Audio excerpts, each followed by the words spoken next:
It's just as equally my responsibility as it is everybody else's responsibility in the gym. And if I can help embrace that and normalize that interaction, then that's what we need to do to help that culture grow. Hey, Ninjababes. Welcome to the Ninjababes podcast. I'm back with Shelle Edge. She was here with us last week, and we were talking more about gender differences in ninja and what does it look like to have female-focused programming in your gym, and why is that important? Why can that be useful for your gym space? But we left off that episode bringing up the fact that we want guys in our gym. You know, we want a mixed environment in some respect, and sometimes there is a need for girls-only classes, but we don't want to cut the guys out. And of course, you know, the guys in our sport are such a huge part of what is Ninja Warrior and what makes our sport great. And so we want to learn how to work together in a way that is positive, empowering, and that allows like friendship on all sides and just allows for great gym environments. So Shelle is back with us today to talk more about what does it look like to have a healthy gym environment and how do you help foster that kind of culture in your gym? And just what does it look like to have girls and guys empowering one another in a respectful way? Before we dive into this episode, I wanted to tell you about an important partner of Ninjababes. Propello Life is an all-natural wellness and nutrition company that Ninjababes has worked with for well over a year.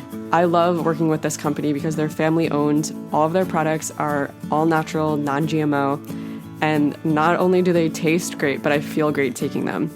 If you've ever taken pre-workout before and you feel like you've gotten hit by a truck or your heart is going to explode, their products are not like that. Their products are all natural. They'll give you that natural boost of energy if you're taking the energy and focus blend. If you take the pre-workout, you will feel that hype, but it's not the same as some of those other chemical-based companies that will leave you with dry mouth, cause you to overly sweat, and all these other weird side effects. So if you're looking for a company that has great all-natural products, they even have vegan and whey proteins, definitely check out Propello Life. Best of all, if you go over to propellolife.com and use code Ninjababes, all caps, you'll get 10% off your order and free shipping, and you'll be supporting the Ninjababes podcast. So if you're looking for a way to get amazing products that taste great and that supplement your nutrition, and a way to support the Ninjababes, head on over to propellolife.com and use code Ninjababes on your order, and you won't be sorry. Thanks for your support, and thank you for trying out Propello Life. So Shelle, thank you for being back with us today. Of course. Thanks for having me back. Woohoo. I also love your accent, and I feel really special when I get to interview someone with a cool accent. So to me, I don't have an accent. All of you lot do. So yeah, so you feel special every day. I feel special all the time. All right. Well, something that is literally written into the Ninjababes mission statement, which I'm actually going to Google myself really quick. Flip this statement. In our Ninjababes Aims to statements, we talk about unifying the female Ninja Warrior community, providing a safe space for women to build their self-confidence. But then one of the lines we have here is to provide an outlet for Ninja Warrior men to show their support for Ninja Warrior women through equality, respect, and empowerment. And I think that is something that's so key in how we promote our gym culture. Is how are we promoting a culture that is empowering for women, yes, but also in a safe space for men and boys to interact with women and girls in a way that's respectful, but that they're helping to empower us. And we, on all sides, it just feels comfortable and good. And there's not weird stigmas going on. And that's a big ask. How do you facilitate all of that at the same time? Right. Yeah. So I wanted to just kind of hear more of your perspective and how do we do that? And I think that your gym is working on tackling that well. So what are your thoughts? So as you said, gym culture, especially a well-rounded gym culture, I would say needs that variation. It needs to have a good positive mix of all kinds of crossovers. Yes, there's the place for girls teaching girls and boys teaching boys, but there's also a place for girls teaching boys and boys teaching girls. And, they add different value, but equally important value. So definitely how can we embrace a place where our male coaches do feel safe and empowered to interact with all of our clientele is something that has been on the back of my mind for a while now.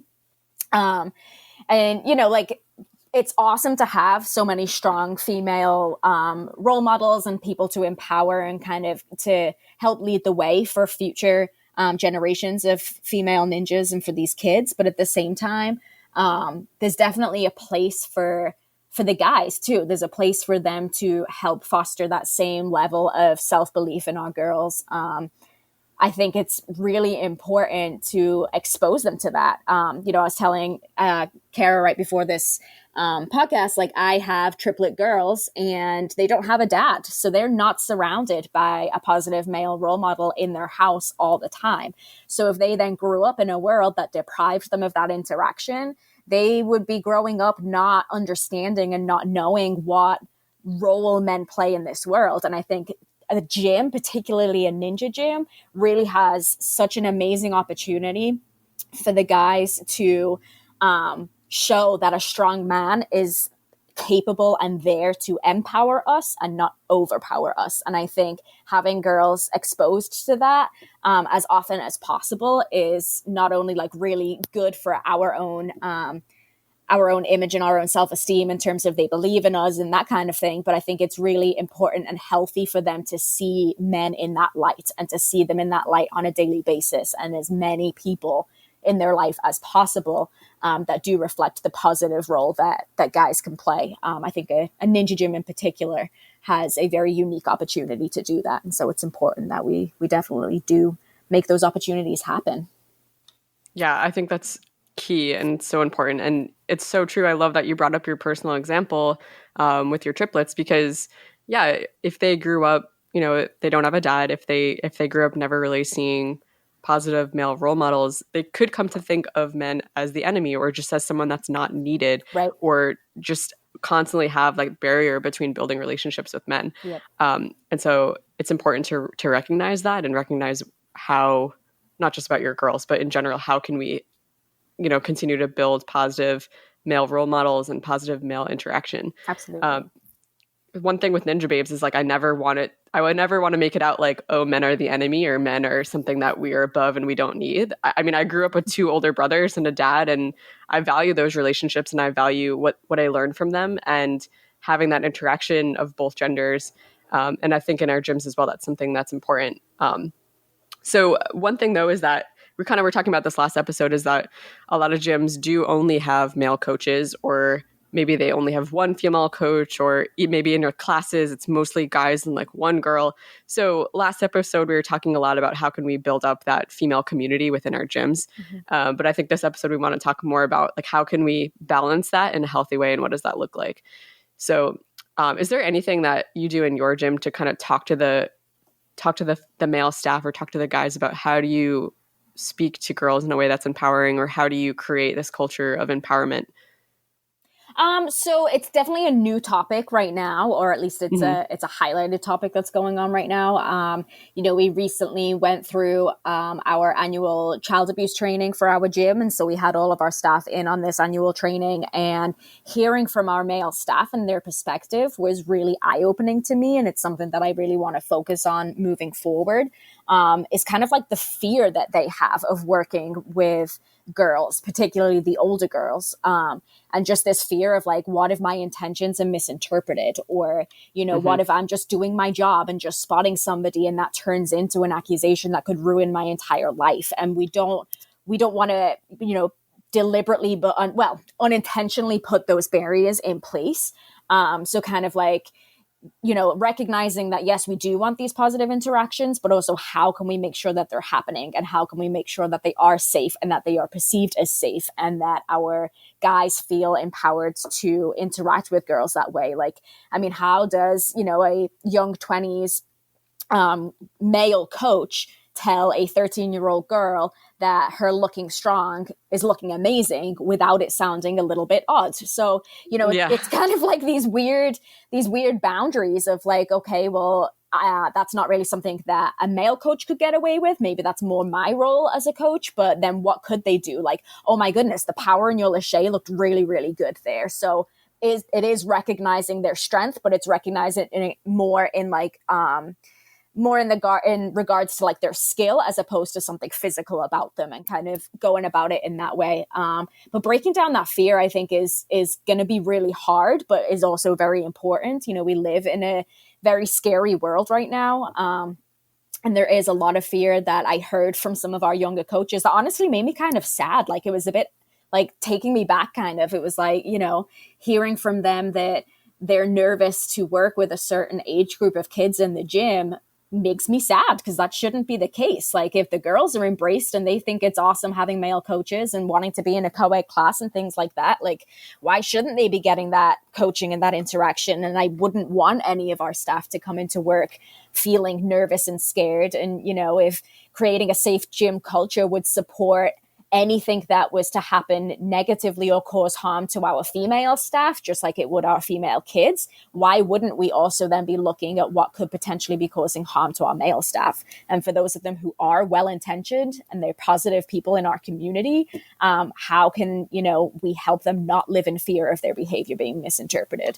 So it's not really something that we have actively in place at the moment, but it's definitely a topic of conversation. And things like, you know, highlighting appropriate ways to empower or to complement the girls is one of the ways that we can start that kind of conversation, just so that they feel comfortable in recognizing when girls, particularly teen girls, do well in something, without it sounding weird and creepy. Because at the same time, you don't want to ignore that they're doing well in something either. Like, if there's something there to be praised, it should be praised by the person who's observing it. And so Right. kind of like tackling those issues first.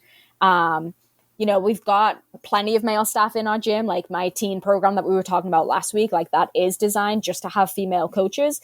But that doesn't mean to say, like, I've had male coaches in that class before when we've needed, you know, a sub or something like that. And a lot of it just comes down to conversation and asking, communicating ahead of time. I think I reached out to all of the parents and was like, hey, I know this program is advertised as girls only and female coaches. One of our coaches is out next week. Would you guys feel comfortable having such and so? And everyone was totally fine with it, but just having that kind of heads up and being very open about it, and in an open space, I think is really important. And one of the things that I had pointed out to our staff was like, start being very comfortable and very open with the kind of obstacle that you're teaching. So if you're teaching something that requires spotting, be very open and clear about that when you are delivering the safety speech of your obstacle. So instead of just, you know, like, here's what I want you to do on your first run through, say to them, hey guys, just so you know, this is an obstacle that requires heavy spotting. I'm going to be standing pretty close by to you guys. I'm going to be, you know, protecting your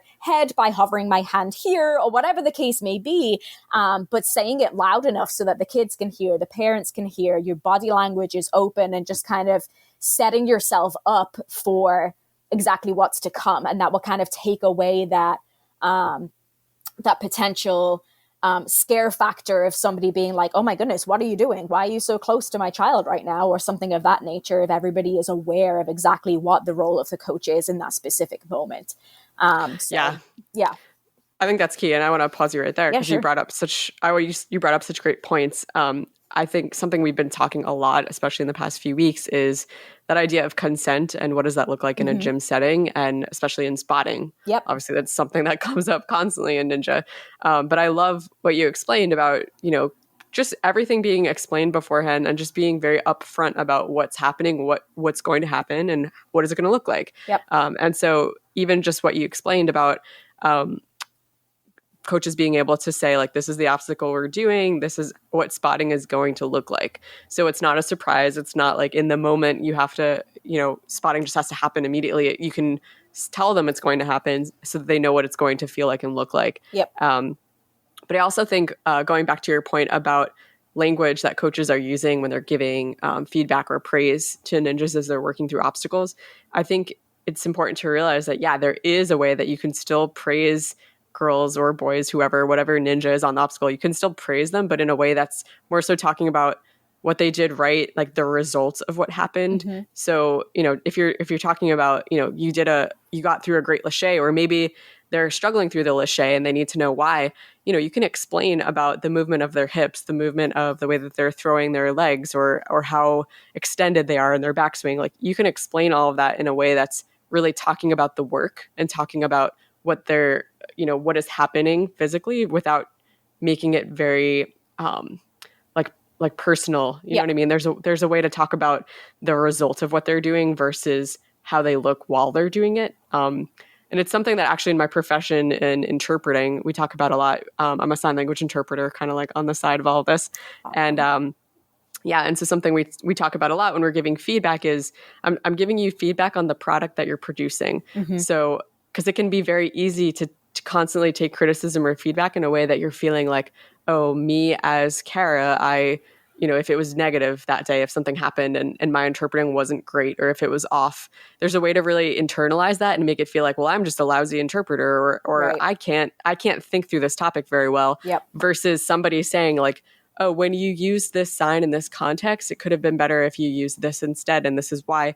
Just talking about it in a way that I'm talking about my work as an outward product rather than something that's happening within. So I think in Ninja, there's a way to do that well. Also, I mean, it is something physical that we're producing, but we can talk about the product of what you were showing on the course rather than just like something that's constantly personal. Yeah, absolutely. And I think, you gave a great example there of, feedback when you don't quite make a skill. Usually if somebody's not making a skill, it's because there is some kind of imbalance somewhere. So there's still room for praise there. Like if it is a question of you need to get your hips higher, well, maybe that's because your arms are so powerful that when you throw, your hips are dropping too fast.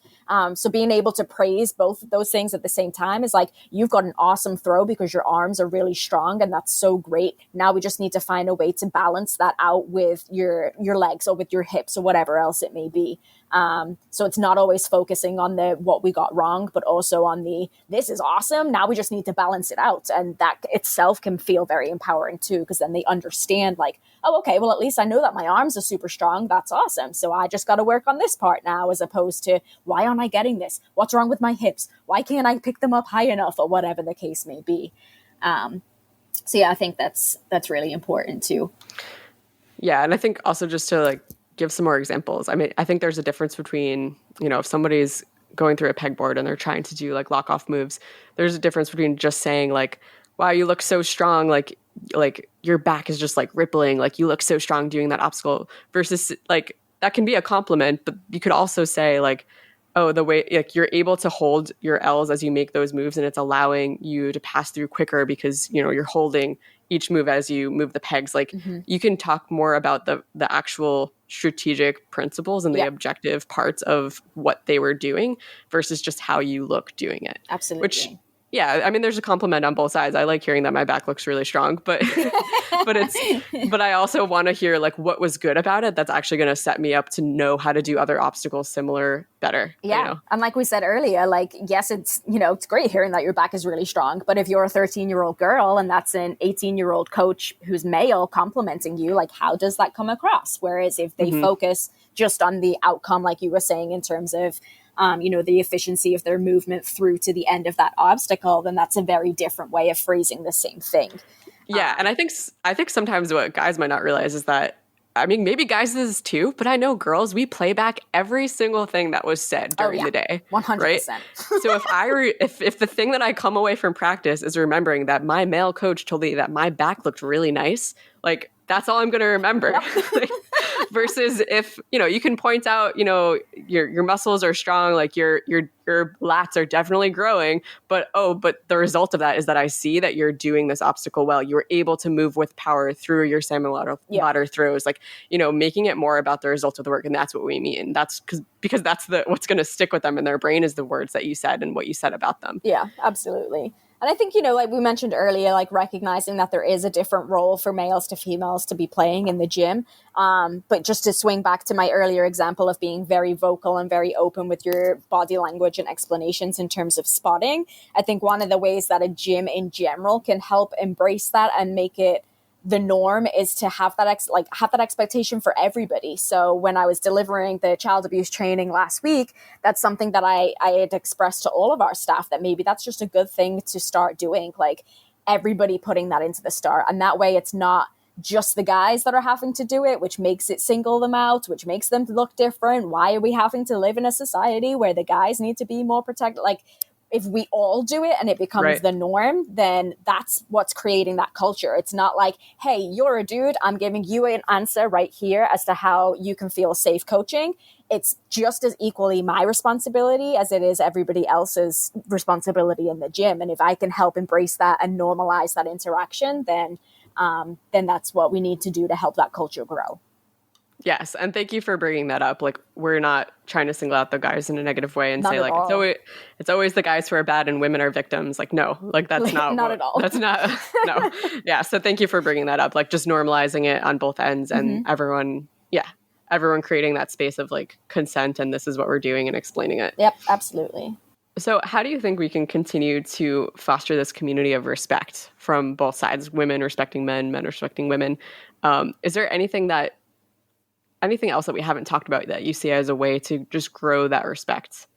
Honestly, I think a lot of it is just exactly what we're talking about in terms of, we're recognizing that there's a need for that crossover and finding a way to build and expose everybody to that. So, just as we were saying earlier, that it's super important for, these girls to grow up with positive male role models. It is in the other direction too. Like, our boys need to grow up with positive female role models. And really the only way that we can further develop that level of respect and interaction between those is if we embrace it and help it happen. There's really no other way of doing it in terms of, you can't build something if the ingredients aren't there. So, having the opportunity for those crossovers to take place, like, it's important to obviously to hear from the clientele themselves and what they feel most comfortable with. Like, if they're doing a one-on-one or if they're being coached at a comp, like maybe they do have a coaching preference and giving them that opportunity. But at the same time, kind of recognizing, like, I think what's really helped for me in my gym is like our owner is really empowering in terms of like, he very much sees us all as equal. And so when it comes to like a comp or anything like that, like, he'll just say to anybody and everybody, oh, well, Shelle's going to be working with this age group of people. I'll be working with this age group. So-and-so is working with this age group. And that really just teaches the rest of our kids that like, there isn't a difference in quality there just because I'm female and he's male or anything of that nature.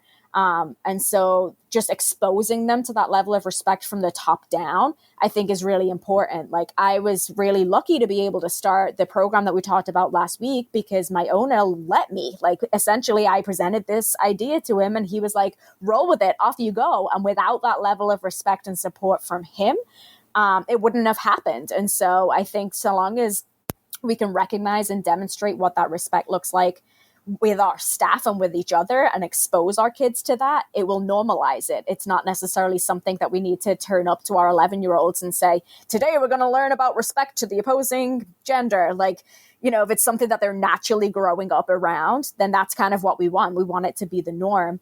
One of the things that we were talking about in our child abuse training too is like appropriate touch. And of course that comes to, coach to child, but it's also recognizing that on a staff level too. So like, yes, a lot of our Ninja staff and Ninja friends, like there are friendships there, but how can we, appropriately show in our gym settings that there's appropriate touch there too, like not hugging each other and not coming in and being goofballs and rubbing on each other's heads or, like whatever the case may be, just kind of like managing our own actions and behavior and really modeling what we would expect to see from the kids. And I think so long as you've got that respect level on the staff point, then the kids will naturally kind of grow up with that. And I'm lucky to be in a situation where our male staff are seen as equally awesome as our female staff, and therefore our kids are following in suit too. But it's definitely something that I think it helps if it can infiltrate through the entire staff down. Right. That's really key, is getting everybody on board with that from the get-go. Yeah, it makes a lot of sense. And I think it's great having that example that people can look up to kind of from the top down in their gym structure. Did you also mention to me that your gym owner also has a daughter in the program? Yeah, well, she's not in the program, but he does have a daughter. And so I guess they've been a Ninja family now for, I want to say about 4 or 5 years. So she's grown up with Ninja Warrior. She also has an older brother. And so I was asking him when we were putting together our thoughts and feedback of like, what does it mean to you as a male owner to have some kind of, girls only class, or, having this impact on girls? Like, what does that mean to you? And he basically said that, having seen that positive impact that Ninja has had on his own daughter, she learned that she could literally do anything that the boys can do. And he was so grateful that she's developed that sense of confidence, and therefore wanted to support anything that he could at our gym that could help other girls develop that same sense of self-belief. So, yeah, it definitely helps when like they've got their own personal connection like he has with his own daughter, but then he wants to give it back to the rest of the world. And I think that's what's really cool about Ninja, and one of the things that, we can really help foster and kind of give that back to other people. Yeah, I think that's so cool. And I love that. I think it's great also when there's that sense of like fatherhood in that way. Not just towards his daughter, but towards the whole gym in general. Like you said, kind of fostering that same sense of like healthy male-female interaction, healthy girls' body image and self-confidence, and then wanting to encourage that into the rest of the gym. Yep. So like you said, yeah, it's that top-down experience and like what it looks like to foster good culture in the staff, and then also foster it down to everyone who's coming in. Yeah. And like sometimes, it's not a question of, well, I'll walk into my gym and hopefully I'll have a good owner that will embrace everything and put it on a plate for me. Like before I started working at my gym, there wasn't a teen girls program. And that's not because he didn't like think there was a need for one. It just hadn't happened yet. So I advocated for that. Like that was something that I believed in. So I think the other important message there is, yes, it's awesome to have an owner or other coworkers that have your back and same beliefs, but follow what is important to you and express why it's important to you. And I really went about that with my owner. I was like, listen, like when I was a teen, I didn't have this. I didn't have an outlet that felt safe for me, that I felt I could be myself, that I could really, if I'd have had some way of being able to overcome physical obstacles, mental obstacles, whatever the case may be as a teen, like maybe that wouldn't have then led to XYZ effect in my later life, but I didn't have that. And I want to give that back to a community now. And he was kind of like, that makes a lot of sense. So I think, if you've got something in you that is, fueled by a fire and you've just got that drive to go for it, like have that conversation, because just because it doesn't exist now doesn't mean that it's something that your owner disagrees with. It might just not have been a thought yet. And I think that's really important to recognize too. For sure. I think sometimes, especially leadership has their scope of what is their specific passion, what is their specific drive. And that's kind of what they think about. That's in their vision. But when other staff and other leaders alongside them can say, hey, this is what's in my vision. Like, does this mesh with what you're seeing as this gym's vision? And here the answer was yes, but sometimes it just needs to be brought up to them. Mm-hmm. Absolutely. Yeah. Is there anything else that you wanted to share today about gym culture, or just, having that empowering culture on both sides, male and female? I think we hit most of it. I think, it's definitely important to have like everybody's perspective and everyone's variation. And that's kind of what makes a gym a gym. I think what's like really awesome about Ninja in general is just how accepting they are of anybody and everybody, even based on whatever challenges they may be facing. So some of my favorite people to train with personally are my male ninja friends. And that's because they can just let go of anything and everything that is maybe happening on in the outside world and just accept me for who I am. And anyone who trains with me knows that I'm not the easiest person to train with, because I get a lot of mental blocks in my head, and they can often just turn and manifest into like all kinds of levels of anxiety. And, my guy friends are really awesome at just being able to say like, okay, is this something that you want my encouragement on, or is this something that you want me to back away from and give you some space? And they're really good about doing that. And I think that comes into the culture as well, as just kind of like Ninja in general is so accepting in that regard. And that's one of the reasons why I love it. And so just, continuing to foster that. And, if I ever have interactions with any of my male staff where they have something like that that's positive to say to me or helpful for me, I go above and beyond to recognize that in them. I'm like, just so you know, this was the impact that you had on me by saying what you said, and I want you to feel good about sharing that if that were to ever happen with anybody else in the gym. And just making sure that they understand that effect that words can have, and empower them to continue doing that and infiltrating it throughout the rest of the gym and the community in large. Wow, like what amazing deliberate communication. I love that. Like that's so productive and helpful, and it's just everything we've been talking about. How can you look to the guys and empower them and encourage them in a way that's meaningful? And I just love that open communication that it looks like you're helping to foster at your gym. Yeah, we're trying. I mean, as you were saying before, like most of us girls will sit and overthink things. Dudes tend not to. They tend to be on the other end of the spectrum where they don't overthink much at all. So being very deliberate with making sure that they're aware of, hey, like this interaction was awesome. And this is why I thought it was awesome. And that's something that I'm going to, that will be the last thing that I think of before I fall asleep tonight, is how awesome this observation of this interaction was. And I want to see more of that. I'm very open with the people that I work with the people that I train with. Like I have a lot of anxiety, and we talk about it a lot. Most of the time we laugh about it, but I definitely make it known to them when they're helpful or something that they did that was just really good for me in that moment. Because then I think that's when they kind of like, oh, I didn't realize that what I said was actually impacting somebody. And then they're able to replicate it more so. Just like, we need to recognize kids when they do something well. I think it's important for staff to recognize when staff do things that are good too. But yeah, just like basically highlighting like, hey, just so you know, they were just words to you, but here's what I heard and this is how that made me feel. And I want you to feel empowered to give that feeling to somebody else. And I think that's really cool and unique, but Ninja allows us to do that. And that's what I want to see. That's what creates the gym culture that we've been talking about. Yeah, amazing. Well, thank you so much for sharing everything you did today. I know this is a conversation that there's so much more we can talk about, but I really want to encourage anyone listening, guy or girl, to send us your questions or your feedback or any kind of perspective that anyone else has on this. We love having this conversation and continuing it further. So you can always DM us at the Ninjababes or email me personally at theninjababes@gmail.com. So Shelle, thank you again for being on. It's just awesome having you, and I'm sure there'll be more conversations. And I definitely want to come up to your gym and do some like Ninjababes events. And things. Yeah, you totally should. We're good for it. Be strong, be you. Be a Ninjababe.